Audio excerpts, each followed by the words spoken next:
దేవుడా, ఓ మంచి దేవుడా, ఏదో 1986లో యాక్సిడెంట్గా ఇక్కడికి వచ్చాను. అప్పుడు అడగకుండానే నువ్వు కలిపి పండ్లు ఇచ్చావు. దాని తర్వాత అలా ఏదో సినిమాలు చేస్తూనే ఉన్నాను. నేను అడగకుండానే చాలా హిట్లు ఇచ్చావు. అప్పుడు మధ్యలో నేను అడగకుండానే ఒక చంటి లాంటి సినిమా ఇచ్చేసి అదో పెద్ద బ్లాక్ బస్టర్ చేశారు. దాని తర్వాత అడిగినా అడగపోయినా గుర్తులేదు, కానీ చాలా ఒక ప్రేమించుకుందా ఇచ్చారు, ఆడవారి మాటలకి ఇచ్చారు, సీతం వాకిట్లు ఇచ్చారు, గణేష్ ఇచ్చావు, లక్ష్మి ఇచ్చావు, తులసి ఇచ్చావు, రాజా ఇచ్చావు, ఇలా ఎన్నో అడుగుతా ఇస్తానే ఉన్నారు. అలా 2000లో మళ్ళీ ఒక ఇండస్ట్రీ హిట్ కలిసి ఉందారా ఇచ్చారు.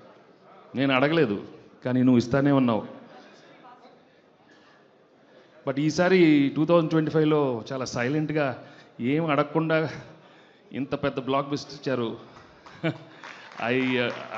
I just don't know how to thank the universe, because this is something beyond my imagination. ఇది కళ నిజమా కూడా తెలియట్లేదు. But it's all because of everybody's positive energy. ప్రేక్షకులు, అభిమానులు, ఫ్యామిలీ ఆడియన్స్, ఇండస్ట్రీలో ఉన్న అందరూ కోరుకున్నట్టున్నారు ఈసారి ఒక సింపుల్ క్లీన్ ఫ్యామిలీ ఎంటర్టైనర్, చాలా మంచి పిక్చర్ అవ్వాలి, పెద్ద హిట్ అవ్వాలని కోరుకున్నారు. So I owe the success to everybody, all the film lovers, all the cinema lovers,